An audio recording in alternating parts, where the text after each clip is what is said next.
Social സയൻസിലെ 3-ാമത്തെ ചാപ്റ്ററായ ഭരണഘടന വഴിയും വഴികാട്ടിയും അതാണ് നോക്കുന്നത്.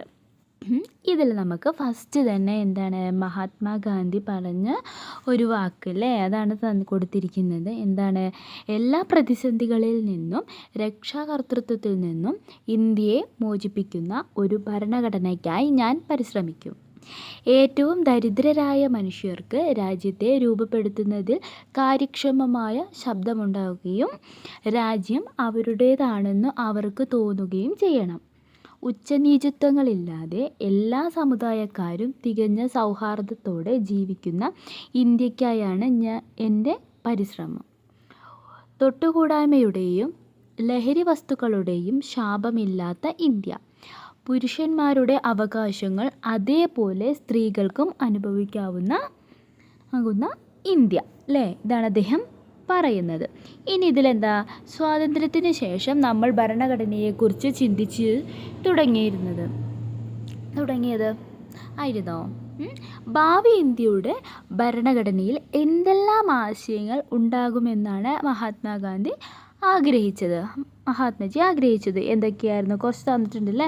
പരമാധികാരം, തുല്യത, സാഹോദര്യം, ലിംഗനീതി, ഇത്രയും തന്നിട്ടുണ്ട്. പിന്നെയോ മതസൗഹാർദ്ദം അല്ലേ. പിന്നെയോ ദാരിദ്ര്യമില്ലായ്മ, അതൊക്കെ അദ്ദേഹം ഇതിൽ പറയുന്നുണ്ട് അല്ലേ. എന്തൊക്കെയാണ് ആഗ്രഹിച്ചത്? ദാരിദ്ര്യമില്ലാത്ത അല്ലേ, ദരിദ്രരായ മനുഷ്യർക്ക് രാജ്യത്തെ രൂപപ്പെടുത്തുന്നതിൽ കാര്യക്ഷമമായ ശബ്ദമുണ്ടാക്കുകയും ചെയ്തിരുന്നു അല്ലേ.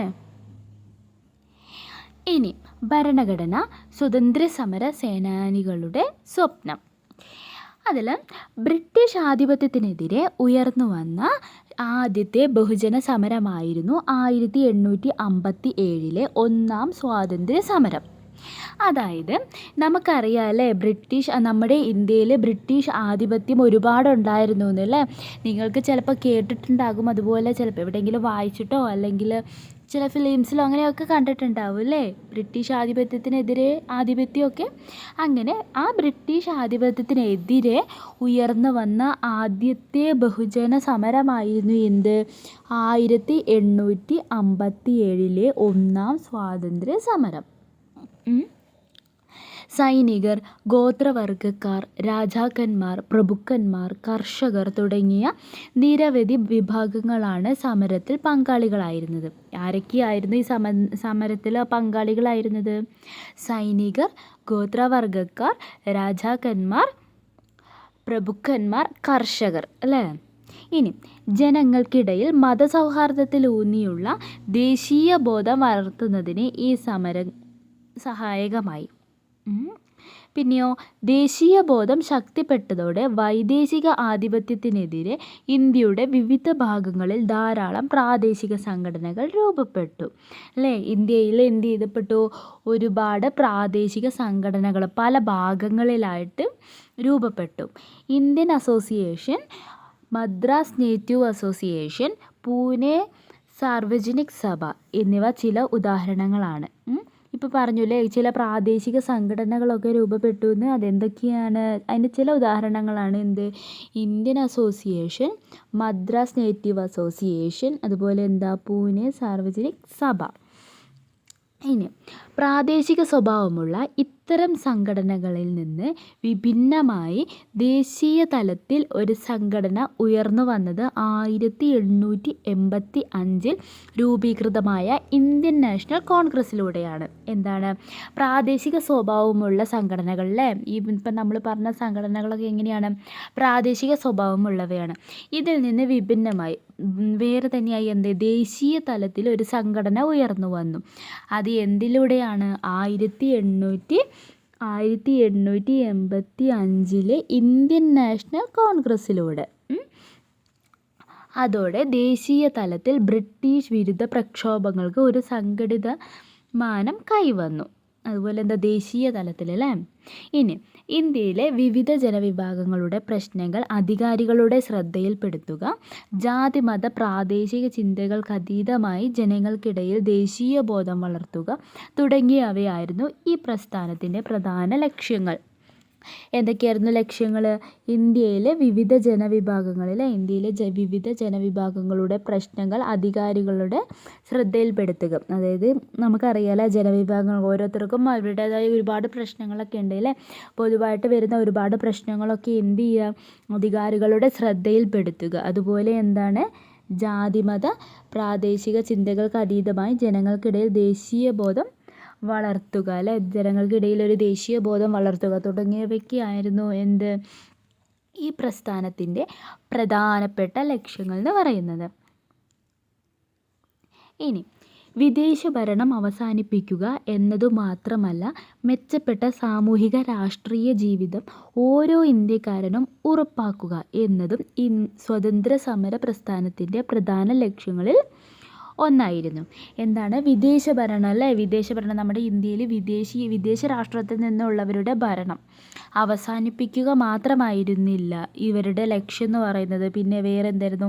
സാമൂഹിക രാഷ്ട്രീയ ജീവിതം ഓരോ ഇന്ത്യക്കാരനും ഉറപ്പാക്കുക. എന്തായിരുന്നു? സാമൂഹിക രാഷ്ട്രീയ ജീവിതം ഓരോ ഇന്ത്യക്കാരനും ഉറപ്പാക്കുക. അതായത് എന്താണ്? ഒരുപാട് സാമൂഹികമായും രാഷ്ട്രീയമായുമുള്ള ജീവിതമൊക്കെ എന്ത് ചെയ്യാം? ഓരോ ഇന്ത്യക്കാരനും ഉറപ്പാക്കുക. അതും കൂടിയായിരുന്നു എന്ത്? ഈ പ്രസ്ഥാനത്തിൻ്റെ പ്രധാന ലക്ഷ്യം എന്ന് പറയുന്നത്. സമരത്തിൻ്റെ ഓരോ ഘട്ടത്തിലും തീവ്ര ദേശീയവാദം ഉൾപ്പെടെ നേതൃത്വത്തിന് വ്യത്യസ്ത കാഴ്ചപ്പാടുകൾ ഉണ്ടായിരുന്നുവെങ്കിലും ചില അടിസ്ഥാന ആശയങ്ങളും മൂല്യങ്ങളും ഉയർത്തിപ്പിടിച്ചുകൊണ്ടായിരുന്നു ദേശീയ പ്രസ്ഥാനം മുന്നോട്ട് പോയിരുന്നത്. എന്താണ്? ഒരുപാട് വ്യത്യസ്തമായ കാഴ്ചപ്പാടുകളൊക്കെ ഈ പ്രസ്ഥാനത്തിന് ഉണ്ടായിരുന്നെങ്കിലും എന്തൊക്കെയാണ്? ചില കാര്യങ്ങൾ, ചില അടിസ്ഥാന ആശയങ്ങളും അതുപോലെ ചില മൂല്യങ്ങളും ഒക്കെ ഉയർത്തിപ്പിടിച്ചുകൊണ്ടാണ് ഇവ ദേശീയ പ്രസ്ഥാനത്തിന് മുന്നോട്ട് പോയിക്കൊണ്ടിരുന്നത്. ഗാന്ധിജിയുടെ വരവോടുകൂടിയാണ് സ്വതന്ത്ര സമര പ്രസ്ഥാനത്തിന് ബഹുജന സ്വഭാവം കൈവന്നത്. ഗാന്ധിജിയുടെ സ്വാധീനം സാമൂഹിക നീതിയിൽ അധിഷ്ഠിതമായ ജനാധിപത്യം എന്ന ആവശ്യം ശക്തമാക്കി അല്ലേ. ഗാന്ധിജിയുടെ വരവോടെ എന്താണ്? ഗാന്ധിജിയുടെ സ്വാധീനം എന്ത് ചെയ്യപ്പെട്ടു? സാമൂഹിക നീതിയിൽ അധിഷ്ഠിതമായ ഒരു ജനാധിപത്യം അല്ലേ, ഒരു ജനാധിപത്യം എന്നൊരാശയം എന്തായി? ശക്തമാക്കപ്പെട്ടു. ദേശീയ പ്രസ്ഥാനം മുന്നോട്ട് വെച്ച സ്വാതന്ത്ര്യം, സാമൂഹിക നീതിയിൽ അധിഷ്ഠിതമായ സമത്വം, സാഹോദര്യം, മതസൗഹാർദ്ദം എന്നീ ആശയങ്ങളും മൂല്യങ്ങളുമാണ് നമ്മുടെ ഭരണഘടനയുടെ അടിത്തറയാകേണ്ടത് എന്ന് നേതാക്കൾ ആഗ്രഹിച്ചു അല്ലേ. എന്തൊക്കെയായിരുന്നു നമ്മുടെ ഭരണഘടനയുടെ അടിത്തറയാകേണ്ടതെന്ന് പറയുന്നത്? എന്തൊക്കെയാണ് അവർ മുന്നോട്ട് വെച്ചിരുന്നത്? സ്വാതന്ത്ര്യം, സാമൂഹിക നീതിയിൽ അധിഷ്ഠിതമായ സമത്വം, സാഹോദര്യം, മതസൗഹാർദ്ദം അല്ലേ. ഇനി എന്താ കാണിക്കുന്നത്? ഈ കാഴ്ചപ്പാടുകളാണ് നമ്മുടെ ഭരണഘടനാ നിർമ്മാണത്തെ സ്വാധീനിച്ചത്. താഴെ ചിത്രം നിരീക്ഷിച്ച് നിങ്ങളുടെ നിഗമനങ്ങൾ രേഖപ്പെടുത്തുക. താഴെ ഒരു ചിത്രം തന്നിട്ടുണ്ട് അല്ലേ. ഇതിലെന്താണ്? ഒരുപാട് ആൾക്കാർ എന്ത് ചെയ്യുന്നുണ്ട്? ഒരു ജാഥ പോലെ അല്ലേ. അതിലെന്തൊക്കെയാണ് പറയുന്നത്? മതസൗഹാർദ്ദം, സാഹോദര്യം, ജനാധിപത്യം, ക്ഷേമരാഷ്ട്രം, നീതി, മതനിരപേക്ഷത, തുല്യത, എല്ലാവർക്കും സ്വാതന്ത്ര്യം, ഇതൊക്കെയാണ് അവർ ഉന്നയിക്കുന്നതല്ലേ. അതിൽ നമുക്ക് എന്ത് ചെയ്യുന്നു മനസ്സിലാവണം. ഇതിൽ കുറച്ച് തന്നിട്ടുണ്ട്. എന്താണ്? വ്യക്തി സ്വാതന്ത്ര്യത്തിന് പ്രാധാന്യം നൽകണം അല്ലേ. വ്യക്തി സ്വാതന്ത്ര്യം, ഓരോ വ്യക്തിക്കും എന്താണ്? അവരുടേതായ സ്വാതന്ത്ര്യങ്ങളുണ്ട് അല്ലേ. അതിന് എന്ത് ചെയ്യണം? പ്രാധാന്യം നൽകണം അല്ലേ. അതവർ പറയുന്നുണ്ട്. പിന്നെയോ പൗരാവകാശങ്ങൾ ഉറപ്പാക്കണം. ഓരോ പൗരനും ഇതുപോലെ എന്താണ്? അവകാശങ്ങളുണ്ട്. ആ അവകാശങ്ങൾ എന്ത് ചെയ്യപ്പെടണം? ഉറപ്പാക്കപ്പെടണം. എല്ലാ മതങ്ങൾക്കും തുല്യ പ്രാധാന്യം നൽകണം അല്ലേ. ഒരു മതത്തിന് ഭയങ്കര വലിയ പ്രാധാന്യം നൽകി മറ്റൊരു മതത്തിനെ താഴ്ത്തി കെട്ടാൻ പാടുണ്ടോ? ഇല്ല അല്ലേ. അതുപോലെ എന്താണ്? എല്ലാ മതങ്ങൾക്കും തുല്യ പ്രാധാന്യം നൽകണം. സാമൂഹ്യ നീതി ഉറപ്പുവരുത്തണം. പിന്നെ ജനാധിപത്യ ഭരണം ശക്തിപ്പെടുത്തണം. പിന്നെ എന്താ നമുക്കിതിൽ പറയാൻ പറ്റുക? എല്ലാവർക്കും തുല്യത നൽകണം അല്ലേ. ഉയർന്നവനെന്നോ താഴ്ന്നവനെന്നോ ഒരു വ്യത്യാസമില്ലാതെ എന്ത് ചെയ്യണം? എല്ലാവർക്കും തുല്യത, ഒരു സമത്വം നൽകണം അല്ലേ. അത് നമുക്കിതിൽ പറയാൻ പറ്റും അല്ലേ. ഇനി ഇതിലൊന്ന് പറയുന്നുണ്ട്. എന്താണ്? അടുത്തതൊരു ക്വസ്റ്റ്യൻ ആണ് അല്ലേ. ഇന്ത്യൻ സ്വാതന്ത്ര്യ സമരമാണ് നമ്മുടെ ഭരണഘടനയുടെ അടിത്തറയായി മാറിയത്. വിലയിരുത്തുക. ശരിയാണല്ലേ? ഇന്ത്യൻ സ്വാതന്ത്ര്യ സമരം വന്നതുകൂടെയാണ് നമ്മൾക്കൊരു ഭരണഘടനയെ അടിത്തറയായി മാറിയത്. കാരണം എന്തൊക്കെയാണ്? നമ്മൾ ഒന്നാം സ്വാതന്ത്ര്യ സമരം അല്ലേ? ഒന്നാം സ്വാതന്ത്ര്യ സമരം നമ്മളിപ്പോൾ കുറച്ച് മുന്നേ പറഞ്ഞു അല്ലേ? നമ്മൾ കുറച്ച് മുന്നേ ഇപ്പോൾ ഇത് കണ്ടുള്ളൂ. എന്തുകൊണ്ടാണ് നമ്മൾ അവർക്ക് അധിഷ്ഠിതമായ ഓരോ ഇത് ചെയ്ത് ആ ആധിപത്യത്തിനെതിരെ നമ്മൾ ഉയർന്നു വന്നത് എന്തിൻ്റെ പേരിലാണ്? ഒന്നാം സ്വാതന്ത്ര്യ സമരത്തിൻ്റെ പേരിലാണ് അല്ലേ? നമ്മൾ കണ്ടോ ഇവിടെ പഠിച്ചു എന്താണ്? 1857 ഒരു ബ്രിട്ടീഷ് ആധിപത്യത്തിനെതിരെ വന്നൊരു ബഹുജന സമരമായിരുന്നു അല്ലേ? ആദ്യത്തെ ബഹുജന സമരമായിരുന്നു എന്ത്? ഒന്നാം സ്വാതന്ത്ര്യ സമരം എന്ന് പറയുന്നത്. ഈ സമരത്തിലൂടെയാണ് അല്ലേ നമ്മൾ ആദ്യമായിട്ട് അവർക്കെതിരെ ഒരു സമരം കൊണ്ടുവന്നത്. അതിന് ശേഷമാണ് ഒരുപാട് മാറ്റങ്ങളൊക്കെ നമുക്ക് ഉണ്ടായതില്ലേ? അതുകൂടാതെ ഒരുപാട് ഇതിന് വേണ്ടി ഒരുപാട് പ്രാദേശിക സംഘടനകളൊക്കെ രൂപപ്പെട്ടു ഇല്ലേ? നമ്മൾ പറഞ്ഞു എന്തൊക്കെ സംഘടനകൾ എന്നൊക്കെ നമ്മൾ പറഞ്ഞു. അതൊക്കെ രൂപപ്പെട്ടു. അതുപോലെ ഇതിന് വിഭിന്നമായി ഒരു ദേശീയ തലത്തിലൊരു സംഘടന ഉയർന്നു വന്നു ഇല്ലേ? 1885 ഇന്ത്യൻ നാഷണൽ കോൺഗ്രസ്സിലൂടെ. അവരുടെ ലക്ഷ്യങ്ങൾ എന്തായിരുന്നു? ജനങ്ങളുടെ ഓരോ പ്രശ്നങ്ങളിൽ അതെന്ത് ചെയ്യപ്പെട്ട അധികാരികളുടെ മുന്നിലേക്ക് കാണിക്കുക അല്ലെ? അധികാരികളുടെ ശ്രദ്ധയിൽപ്പെടുത്തുക. അതുപോലെ ജാതിമത പ്രാദേശിക ചിന്തകൾക്ക് അതീതമായിട്ട് ജനങ്ങൾക്കിടയിൽ ദേശീയ ബോധം വളർത്തുക. ഇതൊക്കെ അവരുടെ പ്രധാന ലക്ഷ്യങ്ങളാണ്. അതുപോലെ സാമൂഹിക രാഷ്ട്രീയ ജീവിതം ഓരോ ഇന്ത്യക്കാരനും ഉറപ്പാക്കുക.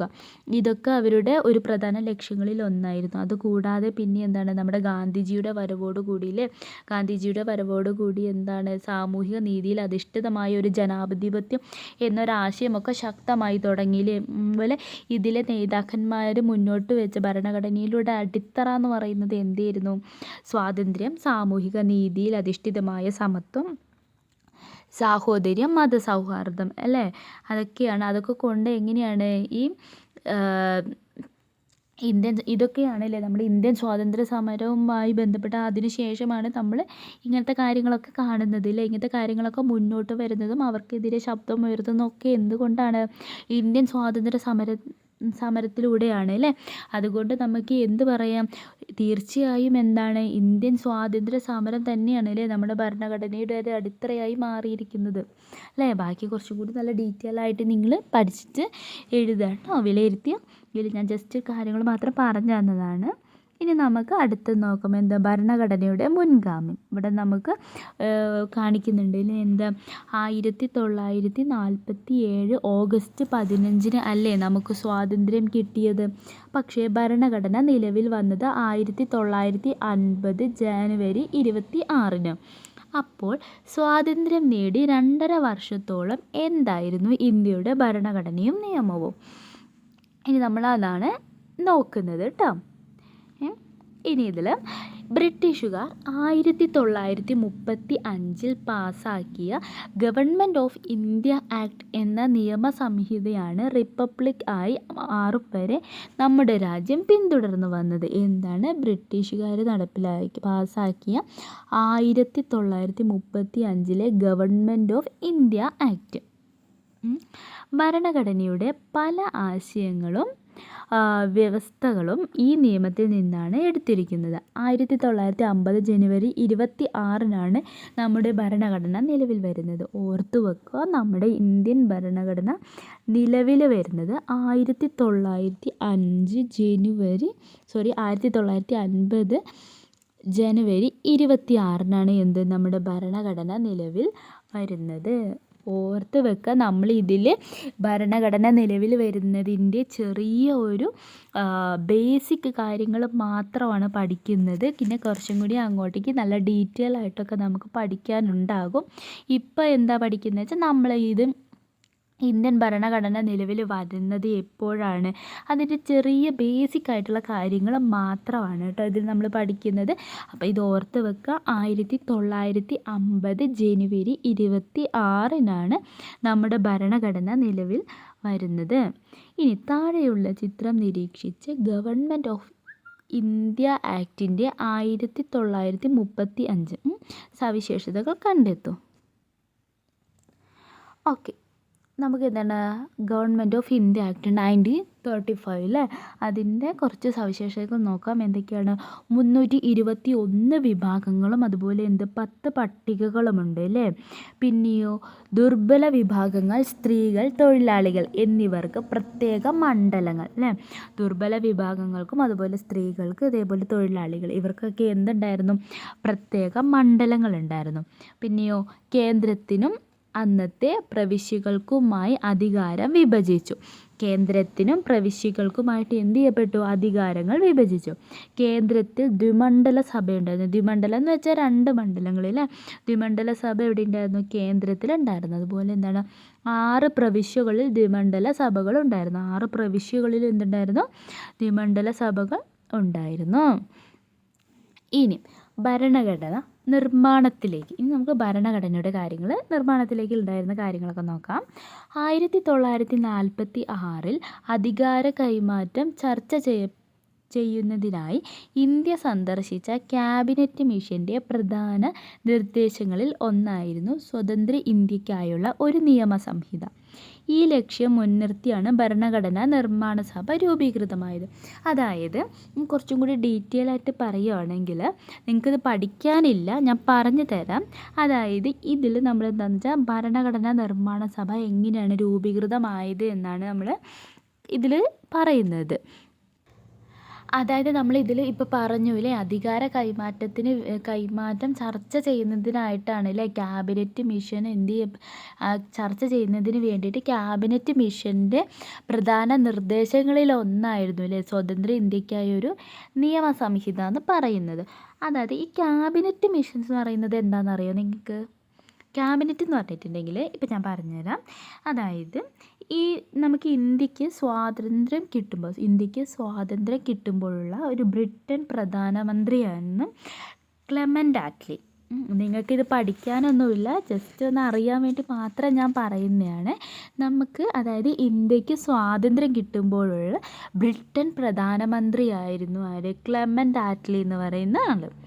അദ്ദേഹം ഇന്ത്യയുടെ സ്വാതന്ത്ര്യവുമായി ബന്ധപ്പെട്ട്, നമുക്ക് അതിനായിരുന്നല്ലോ അല്ലേ നമ്മൾ അധികാര കൈമാറ്റമൊക്കെ പറയുന്നത്. അതായത് ക്ലെമൻ്റ് ആറ്റ്ലി അദ്ദേഹം ഇന്ത്യയുടെ സ്വാതന്ത്ര്യവുമായി ബന്ധപ്പെട്ട് കാര്യങ്ങൾക്ക് വേണ്ടിയിട്ട് അദ്ദേഹത്തിൻ്റെ മന്ത്രിസഭയിൽ നിന്നും ഒരു 3 മന്ത്രിമാരെ ഇന്ത്യയിലേക്ക് അയച്ചു. മനസ്സിലായോ? ജസ്റ്റ് പറയുവാണ്, ഇതെങ്ങനെയാണ് കാര്യങ്ങളെന്ന് അറിയാൻ വേണ്ടി മാത്രം പറയുന്നതാണ്. അതായത് ക്ലെമൻ്റ് ആറ്റ്ലി അദ്ദേഹത്തിൻ്റെ മന്ത്രിസഭയിൽ നിന്ന് നമ്മുടെ ഇന്ത്യയുടെ സ്വാതന്ത്ര്യവുമായി ബന്ധപ്പെട്ട ചില കാര്യങ്ങളൊക്കെ പഠിക്കാൻ വേണ്ടിയിട്ട് അദ്ദേഹത്തിൻ്റെ മന്ത്രിസഭയിൽ നിന്നും 3 മന്ത്രിമാരെ നമ്മുടെ ഇന്ത്യയിലേക്ക് അയച്ചു. അങ്ങനെ അയച്ച ഈ 3 മന്ത്രിമാരടങ്ങിയ ഒരു ഇതിനെയാണ് നമ്മൾ ക്യാബിനറ്റ് മിഷൻ എന്ന് പറയുന്നത്. ആ 3 അംഗങ്ങളടങ്ങിയ ഒരു സമിതി, അതിനെയാണ് നമ്മൾ ക്യാബിനറ്റ് മിഷൻ എന്ന് പറയുന്നത്. നിങ്ങൾക്ക് അറിയാമായിരിക്കും അല്ലേ ക്യാബിനറ്റ് മിഷൻ എന്താണെന്ന് അറിയാൻ വേണ്ടിയിട്ട് ഞാൻ ജസ്റ്റ് പറഞ്ഞു തന്നതാണ്. ആ ക്ലെമൻ്റ് ആറ്റ്ലി അദ്ദേഹം നമ്മുടെ ഇന്ത്യയെക്കുറിച്ച് പഠിക്കുന്നതിന് വേണ്ടിയിട്ട് അദ്ദേഹത്തിൻ്റെ മന്ത്രിസഭയിൽ നിന്ന് ഒരു 3 മന്ത്രിമാരെ അയച്ചിരുന്നു. ആ 3 മന്ത്രിമാരടങ്ങിയ ഒരു സമിതിയാണ് ക്യാബിനറ്റ് മിഷൻ എന്ന് പറയുന്നത്. ഈ 3 പേരാണ് ഇന്ത്യയിലേക്ക് അയച്ചതും ഇങ്ങനെ ഒരു നിർദ്ദേശം വയ്ക്കുന്നതൊക്കെ. അതായത് ഇത് നിയോഗിക്കുന്നത് 1946 ഈ ക്യാബിനറ്റ് മിഷൻ ചെയ്യുന്നുണ്ട് ഇന്ത്യയിൽ എത്തിപ്പെടുന്നത് എന്നാണ് 1946 മാർച്ച് 24 കേട്ടോ. അതിൽ ഡേറ്റ് പറഞ്ഞിട്ടില്ല. 1946 മാർച്ച് 24 ഇവർ ഇന്ത്യ സന്ദർശിക്കുന്നത് കേട്ടോ. പിന്നെ 3 അംഗ സമിതി അവരാരൊക്കെയാണെന്നൊക്കെ ഉണ്ട്, അത് നിങ്ങൾക്ക് പഠിക്കാനൊന്നുമില്ല, ജസ്റ്റ് അറിയാൻ വേണ്ടി ഞാൻ പറഞ്ഞുതരാം. ഒന്ന് പെത്വിക് ലോറൻസ് ആണ്, അദ്ദേഹം ഇതിൻ്റെ ചെയർമാനാണ്.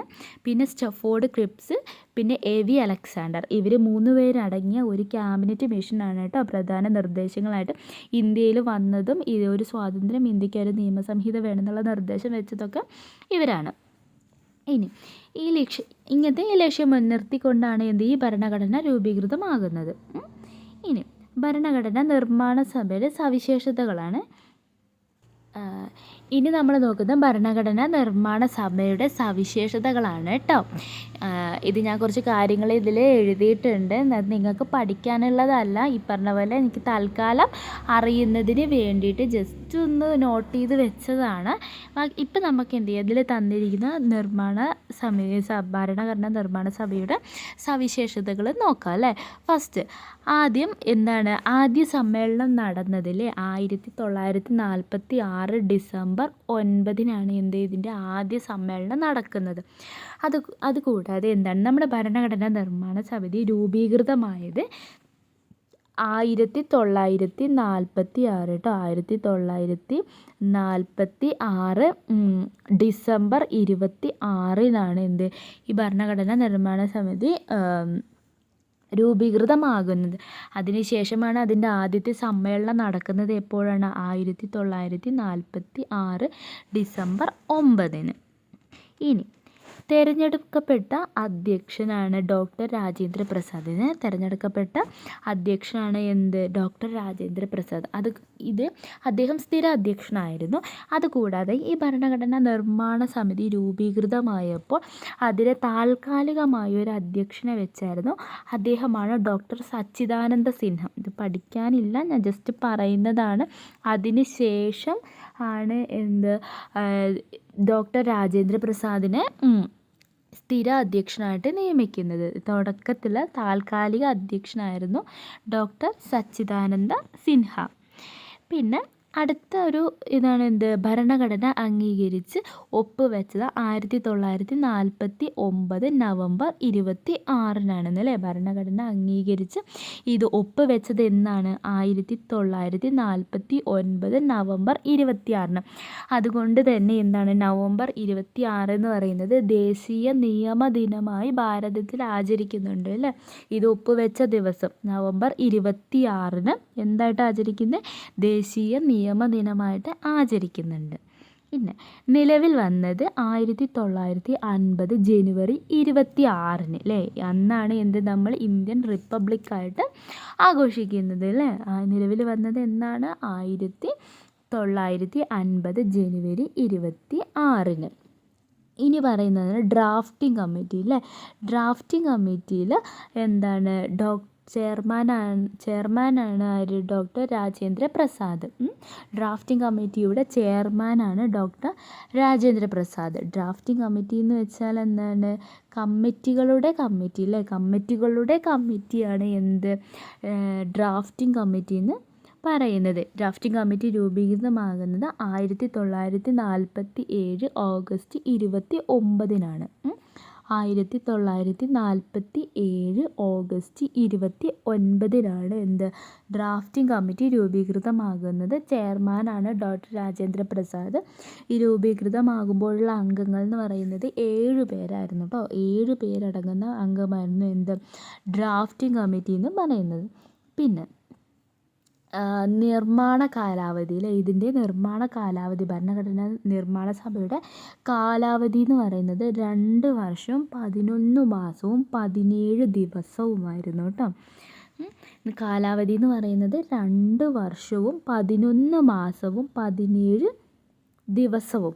അതുപോലെ ഇത് നിർമ്മിക്കാൻ എടുത്ത തുക, നിർമ്മാണ തുക, ഭരണഘടനാ നിർമ്മാണ സഭ നിർമ്മാണ തുക എന്ന് പറയുന്നത് 64 lakhs ആണ് കേട്ടോ. 64 ലക്ഷം രൂപ മുടക്കിയാണ് എന്ത് ഭരണഘടനാ നിർമ്മാണ സഭ രൂപീകൃതമാകുന്നത്. അതുപോലെ ഇതിൻ്റെ ആദ്യ സമ്മേളനം, അതായത് നമ്മളിപ്പോൾ പറഞ്ഞില്ലേ ആദ്യ സമ്മേളനം 1946 ഡിസംബർ 9 അതുപോലെ ആ സമ്മേളനത്തിൽ പങ്കെടുത്തത് 207 പേരാണ് കേട്ടോ. ആദ്യ സമ്മേളനത്തിൽ പങ്കെടുത്തവരുടെ എണ്ണം എന്ന് പറയുന്നത് 207. ഞാൻ ജസ്റ്റ് കാര്യങ്ങൾ ഒന്നും കൂടി ഡീറ്റെയിൽ ആയിട്ട് പറഞ്ഞു തന്നു എന്നേ ഉള്ളൂ. ഇതങ്ങനെ പഠിക്കുന്നതല്ല, എന്നാലും അറിഞ്ഞിരിക്കുന്നത് നല്ലതായിരിക്കും. ഈ കാര്യങ്ങളൊക്കെ കുറച്ചും കൂടി ഡീറ്റെയിൽ ആയിട്ട് പിന്നീട് പഠിക്കാനുണ്ടാവും. ഞാൻ ജസ്റ്റ് ഇത്രയും കാര്യങ്ങൾ പറഞ്ഞപ്പോൾ കുറച്ചും കൂടി ഡീറ്റെയിൽ ആയിട്ട് ഒന്ന് പറഞ്ഞു തന്നു എന്ന് മാത്രമേ ഉള്ളൂ കേട്ടോ. നിങ്ങൾക്ക് ഇത് പഠിക്കാനില്ല. ഓക്കെ, അപ്പോൾ ഇത് മനസ്സിലായി വിചാരിക്കുന്നു. നമുക്ക് അടുത്തതിലേക്ക് പോവാം. അടുത്തത് കുറ്റമറ്റ ഭരണഘടനയ്ക്കായി.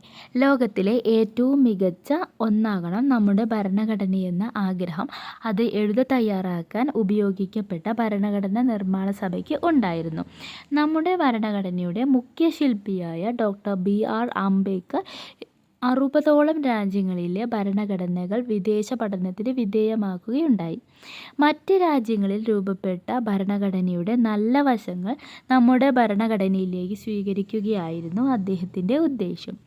ഇന്ത്യക്കുള്ള വൈവിധ്യം, ചരിത്ര പാരമ്പര്യം, സംസ്കാരം തുടങ്ങിയ കാര്യങ്ങൾ കൂടുതൽ പരിഗണിച്ചാണ് വിദേശ ഭരണഘടനയിലെ ആശയങ്ങൾ നാം സ്വീകരിച്ചത്. അതായത് നമ്മുടെ ഷോർട്ടായിട്ട് പറയുകയാണെങ്കിൽ നമ്മുടെ ഭരണഘടന നിലവിൽ വരുമ്പോൾ ഒരുപാട് ആശയങ്ങൾ നമ്മൾ കടം കൊണ്ടിട്ടുണ്ട്. അതായത് മറ്റ് രാജ്യങ്ങളിലെ ഭരണഘടനയിൽ നിന്ന് ഒരുപാട് കാര്യങ്ങൾ നമ്മൾ കടം കൊണ്ടിട്ടുണ്ട്.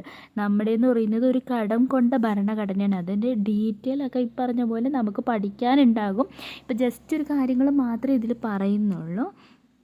നമ്മൾ ഒരുപാട് കാര്യങ്ങൾ കടമെടുത്തിട്ടാണ് നമ്മുടെ ഭരണഘടനയിൽ ഒരുപാട് ആശയങ്ങൾ, അതായത് America, Britain, Russia, Canada, Australia, അതുപോലെ ഒരുപാട് രാജ്യങ്ങൾ, ഫ്രാൻസ്, അയർലൻഡ്, ദക്ഷിണാഫ്രിക്ക, അങ്ങനെ ഒരുപാട് രാജ്യങ്ങളിൽ നിന്ന് കടമെടുത്ത ഒരു ഭരണഘടനയാണ് നമ്മുടേതെന്ന് പറയുന്നത്. അതായത് നമ്മുടെ പ്രിയാമ്പിൾ, നമ്മുടെ ഭരണഘടനയുടെ ആമുഖം, അതുപോലെ നമ്മുടെ ഫണ്ടമെൻ്റൽ റൈറ്റ്സ് അല്ലേ, അത് നീതിന്യായം, സുപ്രീം കോടതി, ഇംപീച്ച്മെൻറ്റ്, പ്രസിഡൻറ്റിൻ്റെ ഇംപീച്ച്മെൻറ്റ്, ഇങ്ങനെ തുടങ്ങിയ ഒരുപാട് കാര്യങ്ങളൊക്കെ നമ്മൾ വേറെ രാഷ്ട്രങ്ങളിൽ നിന്ന് കടമെടുത്ത് കൊണ്ടുവന്നതാണ് കേട്ടോ. അതൊക്കെയാണ് ഇവിടെ അദ്ദേഹം പറയുന്നത്. ഇനി അടുത്തെന്താ, സവിശേഷതകൾ ഒട്ടേറെ. ലോകത്തെ ഏറ്റവും വലിയ എഴുതപ്പെട്ട ഭരണഘടനയാണ് ഇന്ത്യയുടേത്. 1950 ജനുവരി 26 നിലവിൽ വന്ന നമ്മുടെ ഭരണഘടനയിൽ 22 ഭാഗങ്ങളും ഓർത്ത് വെക്കുക. ജനുവരി 22 നമ്മൾ പഠിച്ചല്ലോ.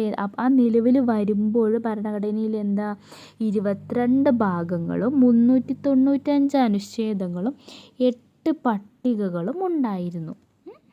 എന്തൊക്കെ? 22 ഭാഗങ്ങളും 395 അനുച്ഛേദങ്ങളും 8 പട്ടികകളും ഉണ്ടായിരുന്നു. ഇത് നിലവിൽ വരുന്ന സമയത്ത്. അപ്പോൾ ഇപ്പോഴോ? ഇപ്പം എന്തൊക്കെയുണ്ടെന്നറിയോ? ഇന്ന് നമ്മൾ പഠിച്ചില്ല, 22 ഭാഗങ്ങളും 395 അനുച്ഛേദങ്ങളും 8 പട്ടികകളും ഉണ്ടായിരുന്നു. ഇത് നിലവിൽ വരുന്ന സമയത്ത്, അതായത് 1950 ജനുവരി 26. ഇന്ന് നിലവിൽ എന്തൊക്കെയുണ്ട്? ആ 395 അനുച്ഛേദങ്ങൾ ഇപ്പോൾ എത്രണ്ണായി? 470 അനുച്ഛേദങ്ങളും 12 പട്ടികകളും അതുപോലെ 25 ഭാഗങ്ങളുമാണ് ഇന്ന് നമ്മുടെ ഭരണഘടനാ നിർമ്മാണ സഭയിൽ ഭരണഘടനയിൽ ഉള്ളത് കേട്ടോ. അതൊന്ന് ഓർത്ത് വെക്കുക. ഇന്ന് നിലവിൽ നമുക്ക് 470 അനുച്ഛേദങ്ങളും 12 പട്ടികകളും 25 ഭാഗങ്ങളും ഉണ്ട് കേട്ടോ. ഇനി നമുക്കതിൻ്റെ സവിശേഷതകൾ എന്തൊക്കെയാണെന്ന് നോക്കാം അല്ലേ. പാർലമെൻ്ററി ജനാധിപത്യ ഭരണം. ഫസ്റ്റത്തെ എന്താ? പാർലമെൻ്ററി ജനാധിപത്യ ഭരണം ഫസ്റ്റത്തെ ആണല്ലേ. ഫസ്റ്റത്തെ സവിശേഷതയാണ് പാർലമെൻ്ററി ജനാധിപത്യ ഭരണം. എന്താണ്? രാജ്യത്തെ ഭരണാധികാരികളെ നിയമനിർമ്മാണ സഭകൾ നിയന്ത്രിക്കുന്നു അല്ലേ. രാജ്യത്തെ ഭരണാധികാരികളെ നിയമനിർമ്മാണ സഭകൾ നിയന്ത്രിക്കുന്നു. പിന്നെ അടുത്തത് ജനങ്ങളുടെ പരമാധികാരം. രാഷ്ട്രത്തിൻ്റെ എല്ലാ അധികാരങ്ങളും ഉത്ഭവിക്കുന്നത് ജനങ്ങളിൽ നിന്നാണ് അല്ലേ. ഒരു രാജ്യത്തിൻ്റെ എല്ലാ അധികാരങ്ങളും ഉത്ഭവിക്കുന്നത് എവിടെ നിന്നാണ്? അവരുടെ ജനങ്ങളിൽ നിന്നാണ് അല്ലേ. ഇനി അടുത്തത് മൗലിക അവകാശങ്ങൾ. ഫണ്ടമെൻ്റൽ റൈറ്റ്സ് അല്ലേ. ഓരോ വ്യക്തിക്കും രാഷ്ട്രം ഉറപ്പുവരുത്തേണ്ട ചില അടിസ്ഥാന അവകാശങ്ങൾ. അതായത് ഓരോ വ്യക്തിക്കും ഒരുപാട് അവകാശങ്ങളുണ്ട് അല്ലേ. നമുക്ക് ഇന്ത്യയിൽ എവിടെയും സഞ്ചരിക്കാനും പിന്നെ അതുപോലെ താമസിക്കാനും അങ്ങനെ ഒരുപാട് അവകാശങ്ങളും നമുക്ക് ഉണ്ട് അല്ലേ. അങ്ങനെ ഓരോ വ്യക്തിക്കും ചെയ്യപ്പെടുന്നുണ്ട്? ഒരു രാഷ്ട്രം ഉറപ്പുവരുത്തേണ്ട ചില അവകാശങ്ങൾ, അടിസ്ഥാന അവകാശങ്ങളും. അതേപോലെ എന്താണ്, ഇവ ഏതെങ്കിലും ലംഘിക്കപ്പെടുകയാണെങ്കിൽ നമുക്ക് ഒരുപാട് അവകാശങ്ങൾ ആർട്ടിക്കിൾസിൽ നമുക്കിനി ആർട്ടിക്കിൾ 14, 15, 16 എന്ന് പറഞ്ഞിട്ട് അങ്ങനെ ആർട്ടിക്കിൾ 35 വരെ നമുക്ക് ആർട്ടിക്കിൾസ് പഠിക്കാനുണ്ട്. അതെന്ന് പറയുന്നത് ഒരു വ്യക്തിക്ക് കൊടുക്കുന്ന മൗലിക അവകാശങ്ങളെക്കുറിച്ചാണ് പറയുന്നത്. നമുക്ക് വിദ്യാഭ്യാസങ്ങൾക്കുള്ള അവകാശങ്ങളൊക്കെ ഉണ്ട് അല്ലേ, അവകാശങ്ങളൊക്കെ പറയുന്നതാണ് എന്ത് മൗലിക അവകാശങ്ങൾ എന്ന് പറയുന്നത്, ഫണ്ടമെൻ്റൽ റൈറ്റ്സ്. അതെന്ന് പറയുന്നത് ഈ ഫണ്ടമെൻ്റൽ റൈറ്റ്സിൽ എന്തെങ്കിലും ഒന്ന് ലംഘിക്കപ്പെടുകയാണെങ്കിൽ, അങ്ങനെ ലംഘിക്കപ്പെടുകയാണെങ്കിൽ ആ പൗരന് എന്താണ്, ഹൈക്കോടതിയെയോ സുപ്രീം കോടതിയെയോ സമീപിക്കാവുന്നതാണ്. എങ്ങനെ, അപ്പോൾ നമുക്ക് എന്ത് ചെയ്യപ്പെടാം, നമുക്ക് എന്തെങ്കിലും ഒരു നമ്മുടെ അവകാശങ്ങൾ, നമ്മുടെ മൗലികാവകാശങ്ങൾ ലംഘിക്കപ്പെടുകയാണെങ്കിൽ നമുക്ക് കോടതികളെ സമീപിക്കാം. സുപ്രീം കോടതിനെയോ ഹൈക്കോടതിനെയോ നമുക്ക് എന്ത് ചെയ്യാം, സമീപിക്കാം. അത്തരം സന്ദർഭങ്ങളിൽ, അതായത് ഇങ്ങനെ നമുക്ക് എന്തെങ്കിലും ലംഘിക്കപ്പെടുകയാണെങ്കിൽ നമുക്ക് എന്താ, കോടതിക്ക് എന്ത് ചെയ്യപ്പെടാം, ആ പൗരൻ്റെ അവകാശം സംരക്ഷിക്കുന്നതിനായി അല്ലേ. അതായത് നമുക്ക് മൗലിക അവകാശങ്ങൾ എന്ന് പറഞ്ഞാൽ നിർബന്ധമായും കിട്ടേണ്ട അവകാശങ്ങളാണ്. അപ്പോൾ നമുക്കത് ലംഘിക്കപ്പെടുകയാണെങ്കിൽ കോടതിയും എന്ത് ചെയ്യും, നമ്മുടെ സംരക്ഷണത്തിന് വേണ്ടി നിൽക്കും അല്ലേ. നമ്മുടെ സംരക്ഷണത്തിനായിട്ട് എന്ത് ചെയ്യാം, അവർക്ക് ഉത്തരവുകൾ പുറപ്പെടുവിപ്പിക്കാൻ പറ്റും അല്ലേ. അങ്ങനെ നമ്മുടെ സംരക്ഷണത്തിനായിട്ട് ഉത്തരവുകൾ പുറപ്പെടുവിപ്പിക്കാനുള്ള അധികാരം ആർക്കുണ്ട്, കോടതികൾക്ക് ഉണ്ട്. അതാണ് എന്ത്, മൗലിക അവകാശങ്ങൾ. ഇനി മൗലിക കടമകൾ, അതായത് എന്താണ്, നമ്മുടെ ഓരോ വ്യക്തിയും രാഷ്ട്രത്തോടും സമൂഹത്തോടും പാലിക്കേണ്ട ഉത്തരവാദിത്തങ്ങൾ. അതായത് എന്താ, നമ്മൾക്കുള്ള അവകാശങ്ങൾ പോലെ നമ്മളും എന്ത് ചെയ്യണം, സമൂഹത്തിൽ പാലിക്കേണ്ട ചില ഉത്തരവാദിത്വങ്ങളുണ്ട് അല്ലേ. അതാണ് എന്ത്, മൗലിക കടമകൾ എന്ന് പറയുന്നത്. ഇനി മാർഗനിർദ്ദേശക തത്വങ്ങൾ എന്താണ്, directive principles of state policy. അതിലെന്താ പറയുന്നത്, സാമൂഹിക സാമ്പത്തിക അവകാശങ്ങൾ വരുത്തുന്നതിനായി രാഷ്ട്രത്തിന് നൽകിയിരിക്കുന്ന നിർദ്ദേശങ്ങൾ. അതായത് എന്താണ്, നമ്മുടെ സാമൂഹിക സാമ്പത്തിക അവകാശം, നമ്മുടെ സാമൂഹികവും അതുപോലെ സാമ്പത്തികവുമായ എന്താണ് അവകാശങ്ങൾ ഉറപ്പുവരുത്തുന്നതിനായിട്ട് ഒരു രാഷ്ട്രത്തിന് നൽകിയിരിക്കുന്ന നിർദ്ദേശങ്ങളാണ് എന്ത്, മാർഗനിർദ്ദേശക തത്വങ്ങൾ എന്ന് പറയുന്നത്. ഈ നിർദ്ദേശക തത്വങ്ങൾ നടപ്പാക്കുന്നതിനായിട്ട് കോടതിയെ സമീപിക്കാനാവില്ല. ഈ മാർഗനിർദ്ദേശക തത്വങ്ങൾ എന്ത് ചെയ്യണം, നടപ്പാക്കുന്നതിന് വേണ്ടിയിട്ട് നമുക്ക് കോടതിനെ സമീപിക്കാൻ സാധിക്കില്ല. ഇനി അടുത്തത് നിയമവാഴ്ച. എല്ലാ പൗരന്മാരും നിയമത്തിന് വിധേയരാണ്, ആരും നിയമത്തിന് അതീതരല്ല അല്ലേ. എന്താണ് നമ്മുടെ നിയമവാഴ്ച എന്ന് പറയുന്നത് എന്താണ്, അതായത് നമ്മൾ നിയമത്തിന് മുന്നിൽ ഒരുപോലെയാണ് അല്ലേ. എല്ലാവരും, എല്ലാ വ്യക്തികളും, എല്ലാ പൗരന്മാരും നമ്മുടെ നിയമത്തിന് മുന്നിൽ എന്താണ്, തുല്യരാണ് അല്ലേ. താഴ്ന്നവനെന്നോ അല്ലെങ്കിൽ പണക്കാരനെന്നോ പണമില്ലാത്തവനെന്നോ അങ്ങനെ ഒരു വേർതിരിവ് എന്തില്ല, നിയമത്തിന് മുന്നിലില്ല. നിയമം എല്ലാവർക്കും എന്താണ്, ഒരേപോലെയാണ്. ഇനി സാർവത്രിക പ്രായപൂർത്തി വോട്ടവകാശം. നിശ്ചിത പ്രായം പൂർത്തിയായ എല്ലാവർക്കും വോട്ട് ചെയ്യാനുള്ള അവകാശം അല്ലേ. നമ്മുടെ ഇന്ത്യയിൽ എന്താണ്, 18 വയസ്സിലെ നിശ്ചിത പ്രായം, നമുക്ക് എന്താണ് 18 വയസ്സാണല്ലേ. 18 വയസ്സ് പൂർത്തിയാക്കിയ എല്ലാവർക്കും എന്ത് ചെയ്യാം, വോട്ട് ചെയ്യാം അല്ലേ. വോട്ട് ചെയ്യാനുള്ള അവകാശം നമുക്ക് നമ്മുടെ രാജ്യം കൊടുക്കുന്നുണ്ട്. അതാണ് എന്ത്, സാർവത്രിക പ്രായപൂർത്തി വോട്ടവകാശം. ഇനി അടുത്തത് സ്വതന്ത്രവും നിഷ്പക്ഷവുമായ നീതിന്യായ വ്യവസ്ഥ. നിയമനിർമ്മാണ കാര്യനിർവഹണ വിഭാഗങ്ങളിൽ നിന്നും സ്വതന്ത്രമാക്കപ്പെട്ട കോടതി സംവിധാനം. നമ്മൾ പഠിച്ചിട്ടുണ്ടാവില്ലേ, ലെജിസ്ലേറ്റീവ്, എക്സിക്യൂട്ടീവ്, ജുഡീഷ്യറി അല്ലേ. അതിൽ ലെജിസ്ലേറ്റീവിനും എക്സിക്യൂട്ടീവിനും ഇല്ലാത്തൊരു പവറാണ് അല്ലേ നമുക്ക് ജുഡീഷ്യറിക്കുള്ളത്. ജുഡീഷ്യറി എന്ന് പറഞ്ഞാൽ കോടതി അല്ലേ. ജുഡീഷ്യറിക്കുള്ളത് അതായത് എന്താണ്, സ്വതന്ത്രമായ ഒരു തീരുമാനമെടുക്കുവാനുള്ള അധികാരം ആർക്കുണ്ട്, കോടതികൾക്കുണ്ട് അല്ലേ. ഇവരെന്തെങ്കിലും ലെജിസ്ലേറ്റീവിന്ന് എക്സിക്യൂട്ടീവിന്ന് എന്തെങ്കിലും ഒരു തെറ്റായ ഒരു കാര്യങ്ങളൊക്കെ വരുവാണെങ്കിൽ കൂടി അവരെ ചോദ്യം ചെയ്യാനുള്ള ഒരു അധികാരം ആർക്കുണ്ട്, ജുഡീഷ്യറിക്ക് ഉണ്ട്. അവരുടെ പ്രത്യേക അധികാരം കേട്ടോ. ഇനി നമ്മൾ പഠിക്കുന്നത് ഫെഡറലിസം. അടുത്ത സവിശേഷതയാണ് എന്ത്, ഫെഡറലിസം. എന്താണ് അധികാരം കേന്ദ്രത്തിനും സംസ്ഥാനങ്ങൾക്കുമായി വിഭജിക്കപ്പെടുന്ന സംവിധാനം. എങ്ങനെ നമ്മുടെ അധികാരങ്ങൾ എങ്ങനെയൊക്കെയാണ് വിഭജിക്കപ്പെടുന്നത്? കേന്ദ്രത്തിനും അതേപോലെ എന്താണ് സംസ്ഥാനങ്ങൾക്കുമായി വിഭജിക്കപ്പെടുന്നത്. ഇനി ഏക പൗരത്വം. രാജ്യത്ത് ഒരൊറ്റ പൗരത്വമേ ഉള്ളൂ. സംസ്ഥാനങ്ങൾക്കായി പ്രത്യേക പൗരത്വം ഇല്ല. അല്ലേ? എന്താണ് നമ്മുടെ രാജ്യം ഇപ്പം ഞാൻ പറയുകയാണെങ്കിൽ ഇപ്പം ഞാനാണെങ്കിൽ ഇപ്പം നമ്മൾ കേരളത്തിൽ നിന്ന് ഒരാളും ഇപ്പം തമിഴ്നാട്ടിൽ നിന്ന് ഒരാളും ആണെങ്കിൽ എന്താണ് നമുക്ക് എല്ലാവരും സിറ്റിസൺഷിപ്പ് എന്ന് പറയുന്നത് ഇന്ത്യൻ സിറ്റിസൺഷിപ്പാണ് അല്ലേ.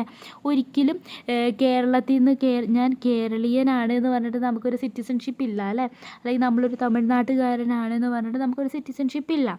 ടോട്ടലി നമുക്ക് എല്ലാവർക്കും എന്തേ ഉള്ളൂ? ഏക പൗരത്വമേ ഉള്ളൂ അല്ലേ. അതാണ് ഏക പൗരത്വം എന്ന് പറയുന്നത്. നമുക്ക് എല്ലാവർക്കും എന്താണ് ഇന്ത്യൻ സിറ്റിസൺഷിപ്പ് ആണെന്നുള്ള ഒരു പൗരത്വം മാത്രമേ ഉള്ളൂ അല്ലേ. അതാണ് നമ്മൾ പറയുന്നത് ഏക പൗരത്വം.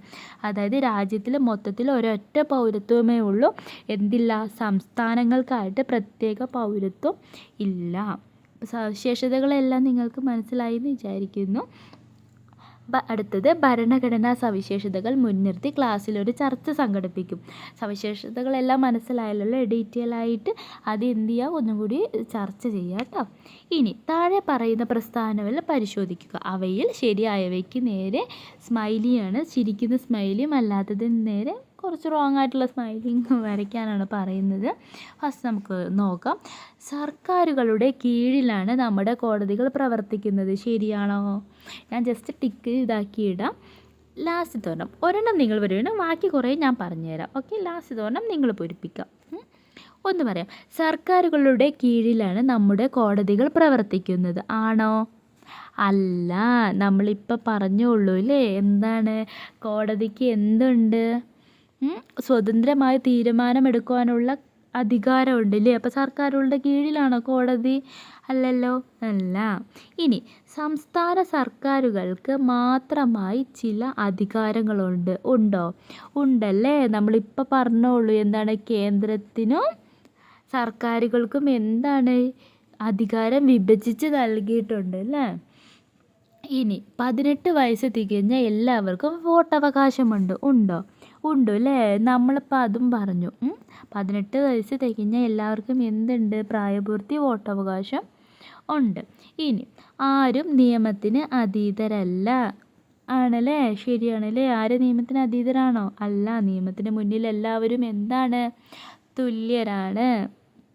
ഇന്ത്യയിലുള്ള ഒരാൾക്ക് ദേശീയ പൗരത്വത്തിന് പുറമെ സംസ്ഥാന പൗരത്വം കൂടെ ഉണ്ടായിരിക്കുമോ? ഇല്ല, ഉണ്ടായിരിക്കില്ല. നമ്മൾ പറഞ്ഞു ഇല്ലേ, ഇന്ത്യയിലുള്ള ഒരാൾക്ക് എന്താണ്? ദേശീയ പൗരത്വം മാത്രമേ ഉണ്ടാവുള്ളൂ അല്ലേ. ഇന്ത്യൻ സിറ്റിസൺഷിപ്പ് മാത്രമേ ഉണ്ടാവുള്ളൂ. അവർക്ക് ഒരിക്കലും എന്തില്ല? സംസ്ഥാന പൗരത്വം ഉണ്ടായിരിക്കില്ല.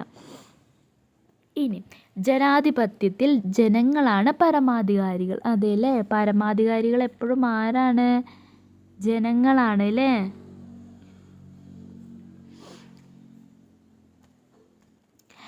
ലാസ്റ്റത്തെ 2 നിങ്ങൾ പൂരിപ്പിക്കുക. എന്തൊക്കെയാണ്? അവകാശങ്ങൾ ഉള്ളതുപോലെ നമുക്ക് കടമകളും ഉണ്ട്. ഉണ്ടോ? ഞാൻ പറഞ്ഞു തന്നിരുന്നു അല്ലേ. അതുപോലെ അടുത്തത് എന്താ? നമ്മുടെ ഭരണാധികാരികൾക്കുമേൽ നമുക്ക് ആർക്കും നിയന്ത്രണമില്ല. ഇത് 2 നിങ്ങളൊന്ന് നോക്കൂ. ഞാൻ സവിശേഷത നമ്മൾ നല്ല കുറച്ച് ഡീറ്റെയിൽ ആയിട്ട് തന്നെ പറഞ്ഞിട്ടുണ്ട് അല്ലേ. അതിലുണ്ട് നമ്മളിപ്പോൾ പറഞ്ഞ കാര്യങ്ങളൊക്കെ. ഈ ജസ്റ്റ് 2 നിങ്ങളൊന്ന് ജസ്റ്റ് ഒന്ന് ഫില്ല് ചെയ്ത് നോക്കുക കേട്ടോ. ഇനി അടുത്തത് നിയമങ്ങളുടെ ഉറവിടം. നമ്മുടെ ഭരണഘടന രാഷ്ട്രത്തിൻ്റെ അടിസ്ഥാന നിയമസംഹിതയാണ്. ഭരണഘടനാ വ്യവസ്ഥകൾക്ക് അനുസൃതമായി മാത്രമേ കേന്ദ്ര സംസ്ഥാന സർക്കാരുകൾക്ക് ഏതൊരു നിയമവും നിർമ്മിക്കാൻ കഴിയൂ. ഇനി സർക്കാരുകൾക്ക് നിയമങ്ങൾ നിർമ്മിക്കാനും നടപ്പിലാക്കാനും കഴിയുന്ന അതിരുകൾ ഭരണഘടന നിർവചിച്ചിരിക്കുന്നു എന്നർത്ഥം. അതായത് എന്താണ്? ഭരണഘടനാ വ്യവസ്ഥകൾക്ക് അനുസൃതമായി നമുക്ക് ഇപ്പോൾ ഒരു നിയമം നമുക്കിപ്പോൾ ഒരു നിയമം വേണമെന്ന് വിചാരിച്ചോ, എന്തെങ്കിലും ഒരു ആവശ്യത്തിൽ ഒരു നിയമം പാസ്സാക്കണമെന്ന് വിചാരിച്ചോ, അതിലെന്തുണ്ട്, ഭരണഘടന അതിന് ഒരുപാട് വ്യവസ്ഥകൾ വെക്കുന്നുണ്ട്. ആ വ്യവസ്ഥകൾക്കനുസരിച്ച് മാത്രമേ കേന്ദ്രത്തിനും അതുപോലെ സംസ്ഥാനങ്ങൾക്കും നിയമം പാസ്സാക്കാൻ കഴിയുകയുള്ളൂ. അതായത് ഭരണഘടന പറയുന്നുണ്ട്, ചില അതിരുകൾ വെക്കുന്നുണ്ട്. അത് ഇപ്പോൾ എന്തെങ്കിലും കുറച്ച് സംഭവങ്ങളുണ്ട്, അത് മീറ്റ് ചെയ്താൽ മാത്രമേ എന്താവുള്ളൂ, നമുക്ക് ആ നിയമങ്ങൾ പാസ്സാക്കാനുള്ള അവകാശങ്ങളുള്ളൂ. നിയമത്തിൻ്റെ വ്യവസ്ഥ എന്ന നിലയിലും സ്രോതസ്സ് എന്ന നിലയിലും പരമോന്നത സ്ഥാനമാണ് ഭരണഘടനയ്ക്ക് ഉള്ളത്. ഇനി കുറച്ച് കാര്യങ്ങൾ കൊടുത്തിട്ടുണ്ട്. എന്തൊക്കെയാണ്? വനം വന്യജീവി സംരക്ഷണ നിയമം, ദേശീയ സുരക്ഷാ നിയമം, ബാലവേല നിരോധന നിയമം, ദുരന്ത നിവാരണ നിയമം, ഭക്ഷ്യസുരക്ഷാ നിയമം, ഭൂപരിഷ്കരണ നിയമം, വിവരാവകാശ നിയമം, ബാലനീതി നിയമം, അഴിമതി നിരോധന നിയമം, തൊഴിൽ നിയമം, വിദ്യാഭ്യാസ അവകാശ നിയമം, പരിസ്ഥിതി സംരക്ഷണ നിയമം. കുറച്ച് നിയമങ്ങളൊക്കെ ഇവിടെ കൊടുത്തിട്ടുണ്ട്. മുകളിൽ പരാമർശിച്ചിട്ടുള്ള എല്ലാ നിയമങ്ങളും ഭരണഘടനാനുസൃതമായി നിർമ്മിക്കപ്പെട്ടവയാണ്. കൊളാഷിൽ പ്രതിപാദിച്ചിരിക്കുന്ന നിയമങ്ങളിൽ കുട്ടികളുടെ അവകാശങ്ങളുമായി ബന്ധപ്പെട്ട് ഏതൊക്കെയെന്ന് പട്ടികപ്പെടുത്താനാണ് പറഞ്ഞിരിക്കുന്നത്. ഒരെണ്ണം മാത്രം ഇവിടെ കൊടുത്തിട്ടുണ്ട്. ബാലവേല നിരോധന നിയമം. പിന്നെയോ വിദ്യാഭ്യാസ അവകാശ നിയമം, അല്ലേ, വിദ്യാഭ്യാസത്തിനുള്ള അവകാശം. പിന്നെയോ ബാലനീതി നിയമം. പിന്നെ നമ്മൾക്ക് പറയുന്നത് ബാലവേല നിരോധന നിയമമാണ്, അല്ലേ, നമ്മളോട് കൊടുത്തിട്ടുമുണ്ട്. ഇനി അടുത്തത് കുട്ടികളുടെ അവകാശങ്ങൾക്ക് നമ്മുടെ രാജ്യം വലിയ പ്രാധാന്യം നൽകുന്നത് എന്തുകൊണ്ടായിരിക്കാം? ചർച്ച ചെയ്യാനാണ് പറഞ്ഞിരിക്കുന്നത്. നമ്മുടെ രാജ്യം കുട്ടികൾക്ക് ഒരുപാട് അവകാശങ്ങൾ കൊടുക്കുന്നുണ്ട്, അല്ലേ.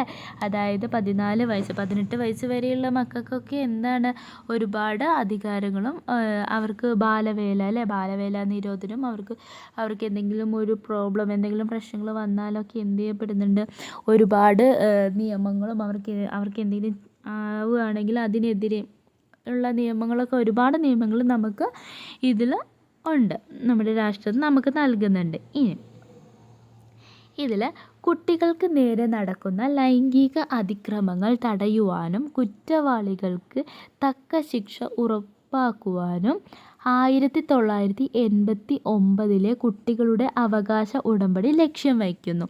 1989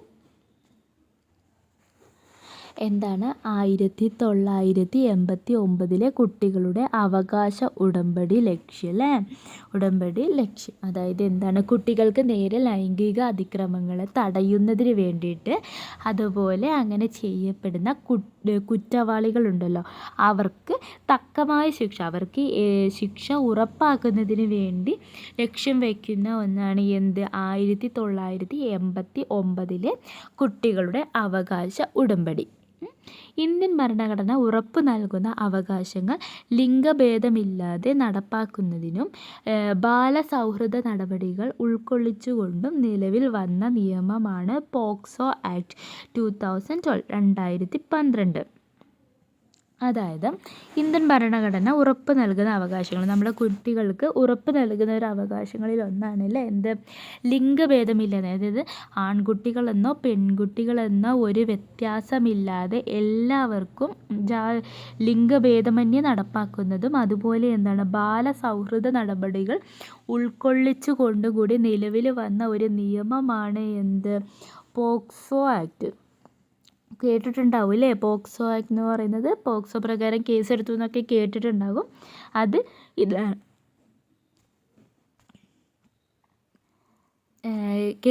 പോക്സോ പ്രകാരം കേസ് എടുത്തിട്ടുണ്ട് എന്നൊക്കെ കേട്ടിട്ടുണ്ടാവും, അല്ലേ. അതിൻ്റെ കാരണം ഇതാണ് കേട്ടോ. അതാണ് ആ ആക്ടാണിത്, POCSO act 2012. Protection of children from sexual offences act 2012.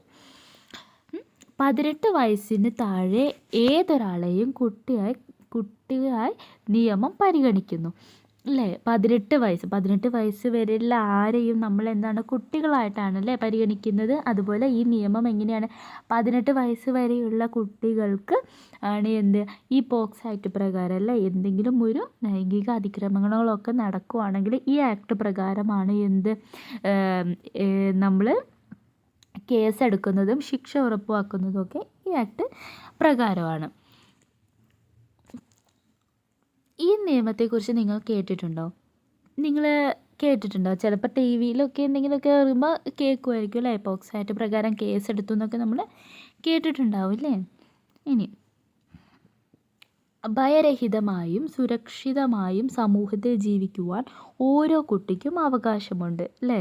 ഓരോ കുട്ടിക്കും എന്താണ് ഒരു പേടിയോ അല്ലെങ്കിൽ പേടിയൊന്നുമില്ലാതെ നല്ല സുരക്ഷിതമായിട്ട് നമ്മുടെ സമൂഹത്തിൽ ജീവിക്കാൻ ഓരോ മക്കൾക്കും എന്തുണ്ട് അവകാശമുണ്ട് അല്ലേ? നിങ്ങൾക്കൊക്കെ എന്തുണ്ട് നല്ല സുരക്ഷിതമായി ജീവിക്കാനുള്ള അവകാശമുണ്ട്. അസ്വസ്ഥത ഉളവാക്കുന്നതും സുരക്ഷിതമില്ലാത്തതുമായ സ്പർശനം, നോട്ടം, പ്രവൃത്തി മുതലായവ ഏത് വ്യക്തിയിൽ നിന്നുണ്ടായാലും അവ തിരിച്ചറിയുവാൻ കഴിയണം. ഇത്തരം പ്രവൃത്തികളോട് അരുത് എന്ന് പറയുവാനും അകറ്റി നിർത്തുവാനും അധികാരികളോട് പരാതിപ്പെടുവാനും ശ്രദ്ധ പുലർത്തണം അല്ലേ? നമുക്ക് വീട്ടിൽ നിന്ന് എല്ലാവരും പറഞ്ഞു തന്നിട്ടുണ്ടാവും അല്ലേ? അച്ഛനും അമ്മയും ഒക്കെ എല്ലാവർക്കും പറഞ്ഞു തന്നിട്ടുണ്ടാകും. എന്തെങ്കിലും നമ്മളെ ആരെങ്കിലും നമുക്കൊരു അസ്വസ്ഥത ഉണ്ടാക്കുന്ന രീതിയിൽ അല്ലെങ്കിൽ നമ്മൾക്കൊരു സുരക്ഷിതമല്ലാത്ത രീതിയിൽ നമ്മൾ സ്പർശിക്കുക, നമ്മൾ തൊടുവാനോ അല്ലെങ്കിൽ നമ്മളിങ്ങനെ നോക്കുകയോ അല്ലെങ്കിൽ വേറെ എന്തെങ്കിലും ഒരു പ്രവൃത്തി മൂലം നമുക്കത് എന്തെങ്കിലും ഒരു ഡിസ്റ്റർബൻസ് ആയിട്ടൊക്കെ തോന്നുകയാണെങ്കിൽ അത് തിരിച്ചറിയാനൊക്കെ നമുക്ക് എന്ത് വേണം കഴിയണം അല്ലേ? നമുക്ക് ടീച്ചർമാരായാലും നമ്മുടെ വീട്ടിൽ നിന്നായാലൊക്കെ നമുക്കിപ്പോൾ ബാഡ് ടച്ച് ആണോ ഗുഡ് ടച്ച് ആണോ എന്നൊക്കെ നമുക്ക് വീട്ടിൽ നിന്നാണെങ്കിലും എല്ലാവരും നമുക്ക് പറഞ്ഞു തരും അല്ലേ? അതുപോലെ എന്താണ് അതുകൂടാതെ അങ്ങനെ എന്തെങ്കിലും ഒരു എക്സ്പീരിയൻസ് അങ്ങനെ എന്തെങ്കിലും ഒരു ഇത് വരുവാണെങ്കിൽ അത് ഇന്ന ബാഡ് ടച്ച് ആണെങ്കിൽ ബാഡ് ടച്ച് ആണെന്ന് തിരിച്ചറിയണം നമ്മൾ അല്ലേ? അങ്ങനെ എന്തെങ്കിലും ഒരു പ്രവൃത്തി ഉണ്ടാവുകയാണെങ്കിൽ നമ്മൾ മിണ്ടാതിരിക്കുകയല്ല അല്ലേ? അരുത് നോ എന്ന് തന്നെ എന്ത് ചെയ്യണം? ആരാണെങ്കിലും എന്ത് ചെയ്യണം? നമ്മൾ പറയണം. നമുക്ക് അതിനുള്ള ഒരു ധൈര്യം വേണം അല്ലേ? ഇങ്ങനെ എന്തെങ്കിലും ഒരു പ്രശ്നം ഉണ്ടാവുകയാണെങ്കിൽ ഉറപ്പായിട്ടും നമ്മൾ അതിനോട് പ്രതികരിക്കുക തന്നെ വേണം. അത് കൂടാതെ എന്താണ് ഇത് വീട്ടിൽ വന്ന് പറയുവാനോ അല്ലെങ്കിൽ അധികാരികളോട് പരാതിപ്പെടുവാനും എന്ത് ചെയ്യണം? നമ്മൾ ശ്രദ്ധിക്കണം. അതാണ് ഇതിൽ പറയുന്നത്. പിന്നെയോ ലൈംഗിക അതിക്രമ കേസുകൾ ഉണ്ടായാൽ അവ റിപ്പോർട്ട് ചെയ്യേണ്ടത് സ്പെഷ്യൽ ജുവനൽ പോലീസ് യൂണിറ്റോ ലോക്കൽ പോലീസോ ആണെന്ന് നിയമത്തിൽ വിവരിക്കുന്നു. 19 വകുപ്പ് പ്രകാരം. അതായത് ഇങ്ങനത്തെ ലൈംഗിക അതിക്രമ കേസുകളൊക്കെ ഉണ്ടായിട്ടുണ്ടെങ്കിൽ അവ റിപ്പോർട്ട് ചെയ്യുന്നത് ആരാണ്?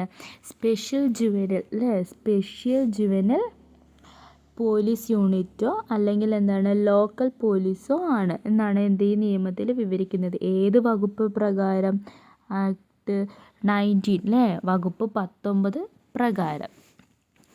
പോക്സോ കേസുകൾ കൈകാര്യം ചെയ്യുന്ന ഉദ്യോഗസ്ഥർ ചൈൽഡ് വെൽഫെയർ പോലീസ് ഓഫീസർ എന്നറിയപ്പെടുന്നു അല്ലേ? ചൈൽഡ് വെൽഫെയർ നമ്മുടെ ഫുൾ ഫോമാണ് CWPO അല്ലേ? എന്താണ് പോക്സോ കേസുകളില്ലേ? ഇങ്ങനത്തെ പോക്സോ കേസുകളൊക്കെ വരുമ്പോൾ ഇത് കൈകാര്യം ചെയ്യുന്ന ഉദ്യോഗസ്ഥർ ആരാണ്? Child welfare police officers. അവരാണ് ഇത് കേസൊക്കെ കൈകാര്യം ചെയ്യുന്നത്. കേരള സംസ്ഥാന ബാലാവകാശ സംരക്ഷണ കമ്മീഷൻ പോക്സോ നിയമത്തിൻ്റെ 44 വകുപ്പ് പ്രകാരം നിരീക്ഷണ സംവിധാനം ഒരുക്കിയിട്ടുണ്ട്. അതായത് കേരള സംസ്ഥാനം നമ്മുടെ സംസ്ഥാനം ബാലാവകാശ സംരക്ഷണ കമ്മീഷൻ പോക്സോ നിയമത്തിൻ്റെ 44 വകുപ്പ് പ്രകാരം. ഏത് വകുപ്പ് പ്രകാരമാണ്? 44 വകുപ്പ് പ്രകാരം എന്ത് ചെയ്യപ്പെട്ടിട്ടുണ്ട്? നിരീക്ഷണ സംവിധാനം ഏർപ്പെടുത്തിയിട്ടുണ്ട്. പോക്സോ മോണിറ്ററിംഗ് സെൽ ഒരുക്കിയിട്ടുണ്ട്. പോക്സോ കുറ്റകൃത്യങ്ങളിൽ ഏർപ്പെടുന്ന ഏതൊരു വ്യക്തിക്കും കഠിന ശിക്ഷ ഈ നിയമം വ്യവസ്ഥ ചെയ്യുന്നു. അതായത് ഈ പോക്സോ കേസിൽ അകപ്പെടുന്ന കുറ്റവാളികൾക്ക് എന്താണ് കഠിനമായ ശിക്ഷ തന്നെ കൊടുക്കുവാൻ ഈ നിയമം അനുസരിച്ച് പറ്റുന്നതാണ്. കുറ്റകൃത്യങ്ങൾ ഉണ്ടാക്കാനിടയുള്ള സാഹചര്യം തിരിച്ചറിഞ്ഞ് പ്രതിരോധിക്കാനും അതിൽ നിന്ന് രക്ഷപ്പെടാനുമുള്ള പ്രവർത്തനങ്ങളെക്കുറിച്ച് ക്ലാസ്സിലൊരു ചർച്ച നടത്തി ബോധവൽക്കരണത്തിന് വേണ്ട ലഘുലേഖ തയ്യാറാക്കാനാണ് പറഞ്ഞിരിക്കുന്നത്. ഇപ്പോൾ ഞാൻ കുറച്ച് കാര്യങ്ങളൊക്കെ പറഞ്ഞു അല്ലേ, അത് കുറച്ച് നമുക്ക് കുറച്ച് എന്ത് വേണം, ധൈര്യമൊക്കെ വേണം അല്ലേ. നമ്മൾക്ക് അങ്ങനത്തെ എന്തെങ്കിലും ഒരു പ്രവർത്തനം അങ്ങനത്തെ എന്തെങ്കിലും കാര്യങ്ങൾ ഉണ്ടാവുകയാണെങ്കിൽ എന്താണ്, അതിനെതിരെ പ്രവർത്തിക്കാൻ, അതിനെതിരെ പറയാനുള്ള ധൈര്യം നമുക്ക് ആവശ്യമാണ് അല്ലേ. അങ്ങനത്തെ കാര്യങ്ങളൊക്കെ പിന്നെ അതുപോലെ ബോധവൽക്കരണത്തിന് ആവശ്യമായ കുറച്ച് ലഘുലേഖയൊക്കെ തയ്യാറാക്കാനാണ് പറഞ്ഞിരിക്കുന്നത് കേട്ടോ. ഇനി ഭരണഘടനയുടെ ധർമ്മങ്ങൾ. നിയമത്തിൻ്റെ വ്യവസ്ഥ, സ്രോതസ്സ് എന്നതിനു പുറമെ മറ്റേതെല്ലാം ധർമ്മങ്ങൾ ഭരണഘടന നിർവഹിക്കുന്നുണ്ടെന്ന് പരിശോധിക്കുക. എന്തൊക്കെയാണ് നോക്കാം അല്ലേ. പൗരന്മാരുടെ അവകാശങ്ങളും കടമകളും സ്ഥാപിക്കുന്നു. പിന്നെയോ ഗവൺമെൻറ്റിൻ്റെ അധികാരങ്ങളും പരിമിതികളും വ്യക്തമാക്കുന്നു. രാജ്യത്തിൻ്റെ അടിസ്ഥാന മൂല്യങ്ങളും ആദർശങ്ങളും നിർവചിക്കുന്നു. പിന്നെയോ രാജ്യത്തെ എല്ലാ ഭരണ സംവിധാനങ്ങളും ഭരണഘടനയ്ക്ക് വിധേയമായാണ് പ്രവർത്തിക്കുന്നത് എന്ന് ഉറപ്പുവരുത്തുന്നു. രാജ്യത്തിന് ദിശാബോധം നൽകുന്ന അടിസ്ഥാന രേഖയായി നിലകൊള്ളുന്നു. നാനാത്വത്തിൽ ഏകത്വം സംരക്ഷിക്കുന്നു. സ്വേച്ഛാധിപത്യത്തിനും അധികാര ദുർവിനിയോഗത്തിനും എതിരായ സംരക്ഷണ കവചമായി വർത്തിക്കുന്നു. ഇതൊക്കെയാണ് എന്ത് ധർമ്മങ്ങളല്ലേ, ഭരണഘടനയുടെ ധർമ്മങ്ങൾ ഇതൊക്കെയാണ്. ജസ്റ്റ് ഇതൊക്കെ ഒന്ന് പഠിച്ചു വെക്കുക കേട്ടോ. ഇനി ഇതിൽ പ്ലക്കാർഡ് എഴുതാനാണ് പറഞ്ഞിരിക്കുന്നത്. പ്ലക്കാർഡ് ഒന്ന് തയ്യാറാക്കി നോക്കുക. ഭരണഘടനാ ധർമ്മങ്ങൾ പ്രതിപാദിക്കുന്ന സന്ദേശങ്ങൾ ഉൾപ്പെടുത്തി റിപ്പബ്ലിക് ദിന റാലിയുള്ള പ്ലക്കാർഡുകൾ തയ്യാറാക്കാനാണ് പറഞ്ഞിരിക്കുന്നത്. ഭരണഘടന പൗരാവകാശത്തിൻ്റെ കാവലാളാണ് അല്ലേ. അതുപോലെ കുറച്ച് കാര്യങ്ങൾ തയ്യാറാക്കി പോസ്റ്റർ തയ്യാറാക്കാൻ പറഞ്ഞിട്ടുണ്ട്. ഇപ്പം ഞാൻ പറഞ്ഞു തന്ന കാര്യങ്ങളൊക്കെ അടിസ്ഥാനമാക്കിയിട്ട് 1-2 പോസ്റ്റർ തയ്യാറാക്കി നോക്കാം. ഇനി മാറ്റിയും തിരുത്തിയും മുന്നോട്ട്. ചിത്രം പരിശോധിച്ച് താഴെ ചേർത്തിരിക്കുന്ന ചോദ്യങ്ങൾക്ക് ഉത്തരം എഴുതും. ഇതിലെന്തൊക്കെയാണ് നമ്മൾ പറഞ്ഞിരിക്കുന്നത്? 1950 ജനുവരി 26 ഇന്ത്യൻ ഭരണഘടന നിലവിൽ വന്നു. നമ്മൾ പഠിച്ചു അല്ലേ.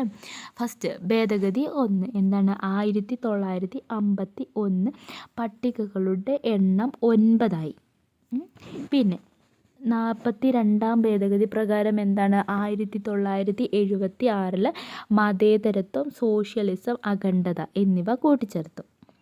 ഇനി എന്തിൽ? ആമുഖത്തിൽ കേട്ടോ. ആമുഖത്തിലാണ് പ്രിയാമ്പിളിലാണ് എന്ത്? മതേതരത്വം, സോഷ്യലിസം, അഖണ്ഡത എന്നിവ കൂട്ടിച്ചേർക്കപ്പെട്ടത്.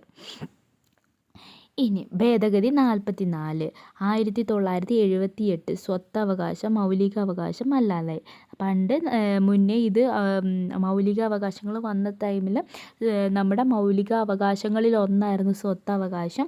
പിന്നീട് 1978 ആ സ്വത്തവകാശം ഇല്ലാതെയായി. ഇനി ഭേദഗതി 73-74 1992 പഞ്ചായത്തി രാജ് നഗരപാലിക നിയമം.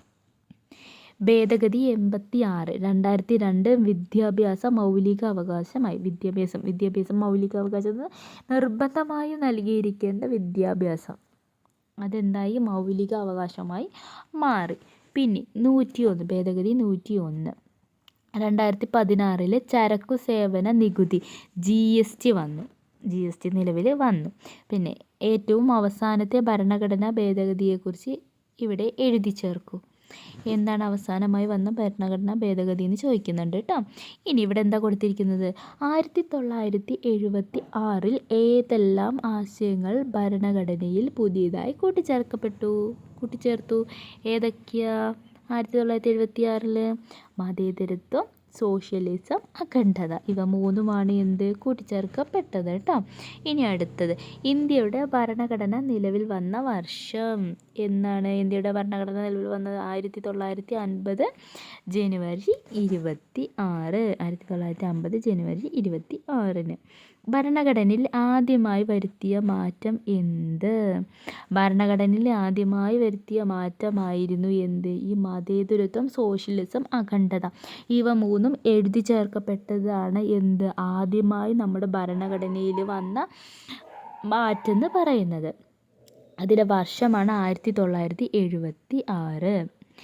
രാജ്യത്ത് സ്വത്തവകാശം എത്ര കാലം മൗലിക അവകാശമായി നിലനിന്നു എന്നാണ് പറയുന്നത്. മൗലിക അവകാശം സ്വത്തവകാശം എടുത്തു കളഞ്ഞത് 1978. ഇനി നമ്മുടെ ഭരണഘടന നിലവിൽ വരുന്നത് എന്നാണ്? 1950. അപ്പോൾ നമുക്ക് അറിയാലേ, മൈനസ് ചെയ്യുക, നോക്കുക കേട്ടോ. ഇനി വിദ്യാഭ്യാസം ഇന്ത്യയിൽ മൗലിക അവകാശമാണോ? എന്നു മുതൽ ആണല്ലേ? നമ്മളിപ്പോൾ പഠിച്ചത് നമുക്ക് നമ്മുടെ ഇന്ത്യയിൽ വിദ്യാഭ്യാസം എന്ന് പറയുന്നത് ഒരു മൗലിക അവകാശമാണ്. അത് എന്ന് തൊട്ടാണ്? 2002 തൊട്ടാണ് അതൊരു മൗലിക അവകാശമായി മാറിയത്. ഇതുവരെ എത്ര തവണ ഇന്ത്യൻ ഭരണഘടന ഭേദഗതി ചെയ്യപ്പെട്ടിട്ടുണ്ടെന്നാണ് ചോദിച്ചിരിക്കുന്നത്. എത്ര തവണയാണ് ഭേദഗതി ചെയ്യപ്പെട്ടിട്ടുള്ളത്? ഇതുവരെ ഒരു തവണ മാത്രമേ ഭേദഗതി ചെയ്യപ്പെട്ടിട്ടുള്ളൂ കേട്ടോ. ഇനി കാലാനുസൃതമായി മാറ്റങ്ങൾ വരുത്താവുന്ന ഒന്നാണ് നമ്മുടെ ഭരണഘടന. നമുക്ക് എന്താണ്, എപ്പോൾ വേണമെങ്കിലും നമുക്ക് ഭരണഘടനയിൽ മാറ്റങ്ങൾ വരുത്താം. മാറുന്ന സാമൂഹിക ആവശ്യങ്ങൾ പരിഗണിച്ച് ഭരണഘടനയിൽ മാറ്റങ്ങൾ വരുത്തുന്ന പ്രക്രിയയാണ് ഭരണഘടനാ ഭേദഗതി. അതായത് നമ്മുടെ ആവശ്യങ്ങൾക്കനുസരിച്ച് നമുക്ക് ഭരണഘടനയിൽ മാറ്റങ്ങൾ വരുത്താം. അങ്ങനത്തെ മാറ്റങ്ങൾ വരുത്തുന്ന പ്രക്രിയയാണ് ഭരണഘടനാ ഭേദഗതി എന്ന് പറയുന്നത്. എങ്ങനെയെല്ലാം ഭേദഗതികൾ വരുത്താം എന്ന് ഭരണഘടന തന്നെ വിശദീകരിക്കുന്നുണ്ട്. അതായത് നമുക്ക് ചില കാര്യങ്ങളൊക്കെ ഉണ്ട്, ആ ഒരു രീതിയിൽ മാത്രമേ നമുക്ക് നമ്മുടെ ഭരണഘടനയെ ഭേദഗതി വരുത്താൻ പറ്റുള്ളൂ. 368 വകുപ്പ് പ്രകാരം ഭരണഘടന ഭേദഗതി ചെയ്യുവാനുള്ള അധികാരം പാർലമെൻറ്റിനാണ്. ഓർക്കുക കേട്ടോ, 368 വകുപ്പ് പ്രകാരം ഭരണഘടന ഭേദഗതി ചെയ്യാനുള്ള അധികാരം പാർലമെൻറ്റിനാണ്. ആർക്കാണ് അധികാരം? പാർലമെൻറ്റിനാണ് ഉള്ളത്. എന്നാൽ എന്താണ്? ഭരണഘടനയുടെ അടിസ്ഥാന ഘടന ഭേദഗതി ചെയ്യാൻ പാടുള്ളതല്ല. നമുക്ക് എന്താണ്? ഭരണഘടന ഭേദഗതി ചെയ്യാനുള്ള അധികാരമുണ്ട്. ആ അധികാരം ആർക്കാണ്? പാർലമെൻറ്റിനാണ് ഉള്ളത്. അതായത് 368 വകുപ്പ് പ്രകാരം ഭരണഘടന ഭേദഗതി ചെയ്യാനുള്ള അധികാരം പാർലമെൻറ്റിനാണ് ഉള്ളത്. പക്ഷേ എന്ത് ചെയ്യാൻ പാടില്ല? ഭരണഘടനയുടെ അടിസ്ഥാന ഘടകം ഭേദഗതി ചെയ്യാൻ പാടില്ല. ബാക്കി എന്തെങ്കിലും ഉണ്ടെങ്കിൽ മാത്രമാണ് നമുക്ക് ഭേദഗതി ചെയ്യാനുള്ള അധികാരം ഉള്ളൂ. ഇനി അടിത്തറ ഇളക്കരുത്.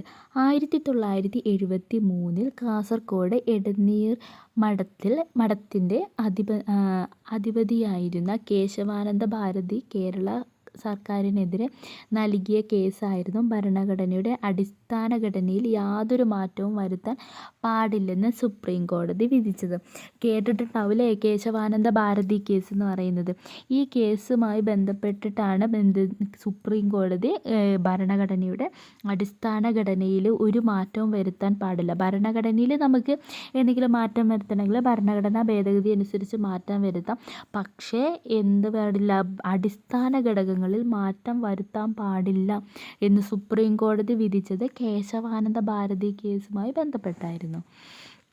ഇനി വിദ്യാഭ്യാസം മൗലികാവകാശം.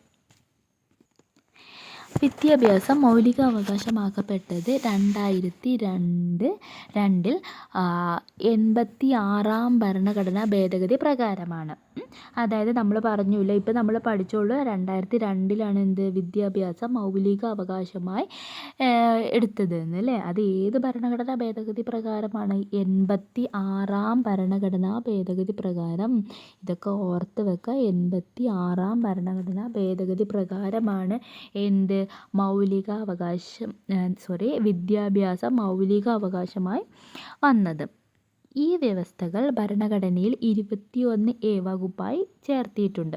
ഇത് നമ്മൾ 21 എന്നുള്ളതൊക്കെ നമ്മൾ നമ്മുടെ മൗലിക അവകാശങ്ങളിൽ പഠിക്കും. വിദ്യാഭ്യാസം എന്ന് പറയുന്നത് മൗലിക അവകാശങ്ങളിൽ ഒരു അവകാശമാണ് അല്ലേ? അതിൽ നമുക്ക് ഒരുപാട് 21A എന്നുള്ളതൊക്കെ നമുക്ക് പഠിക്കാനുണ്ട് വിശദമായിട്ട്. ഇത് ഇപ്പോഴില്ല, നിങ്ങൾക്ക് പിന്നീട് നിങ്ങളത് പഠിക്കും. ഈ ഭേദഗതി അനുസരിച്ച് 2009 ഓഗസ്റ്റ് 4 നിലവിൽ വന്ന നിയമമാണ് വിദ്യാഭ്യാസ അവകാശ നിയമം. 2009 കേട്ടോ. എന്നാണ് നിലവിൽ വരുന്നത്? ഓഗസ്റ്റ് 4 എന്നാണ് 2009 ഓഗസ്റ്റ് 4 കേട്ടോ. 6 മുതൽ 14 വയസ്സ് വരെയുള്ള പ്രായമുള്ള എല്ലാ കുട്ടികൾക്കും സൗജന്യവും നിർബന്ധിതവുമായ വിദ്യാഭ്യാസം ഉറപ്പുവരുത്തുന്നതാണ് ഈ നിയമം എന്ന് പറയുന്നത്. അതായത് നമ്മൾ 6 വയസ്സ് മുതൽ 14 വയസ്സ് വരെയുള്ള എല്ലാ കുട്ടികൾക്കും എന്താണ് സൗജന്യമായും നിർബന്ധമായും വിദ്യാഭ്യാസം ഉറപ്പുവരുത്തുക എന്നതാണ് ഈ വിദ്യാഭ്യാസ നിയമം കൊണ്ട് അർത്ഥമാക്കുന്നത്. മനസ്സിലായല്ലോ അല്ലേ? ഇനി അടുത്ത് ചെറുഭരണഘടന. 1976 42-ാം ഭേദഗതി വഴിയാണ് മതേതരത്വം, സോഷ്യലിസം, അഖണ്ഡത എന്നീ വാക്കുകൾ ഭരണഘടനയുടെ ആമുഖത്തിൽ എഴുതി ചേർത്തത് അല്ലേ? ആമുഖത്തിലെ പ്രിയാമ്പിളിൽ എഴുതി ചേർത്തത്. പ്രിയാമ്പിളൊക്കെ നമുക്ക് ഈ പറഞ്ഞ പോലെ ഒരുപാട് പഠിക്കാനുണ്ട്. പ്രിയാമ്പിളൊക്കെ അതിൻ്റെ ഒരു ആമുഖമാണ്. We the people of India എന്ന് പറഞ്ഞ് തുടങ്ങുന്നതാണ് നമ്മുടെ ഇന്ത്യൻ ഭരണഘടനയുടെ പ്രിയാമ്പിൾ എന്ന് പറയുന്നത്. അതിൽ ആ 42-ാം ഭേദഗതി പ്രകാരമാണ് ആ ആമുഖത്തിൽ മതേതരത്വം, സോഷ്യലിസം, അഖണ്ഡത എന്നീ വാക്കുകൾ എഴുതി ചേർത്തത്. ഭരണഘടനയിൽ വേറെ ചില മാറ്റങ്ങൾ ഈ ഭേദഗതിയിലൂടെ വരുത്തിയിരുന്നു. സുപ്രധാനമായ നിരവധി മാറ്റങ്ങൾ വരുത്തിയതിനാൽ ഈ ഭേദഗതി ചെറുഭരണഘടന എന്നാണ് അറിയപ്പെടുന്നത്. അതുകൊണ്ടാണ് ഇത് എന്തറിയപ്പെടുന്നത്? ചെറുഭരണഘടന എന്ന് അറിയപ്പെടുന്നത്. മിനി കോൺസ്റ്റിറ്റ്യൂഷൻ എന്ന് അറിയപ്പെടുന്നത്.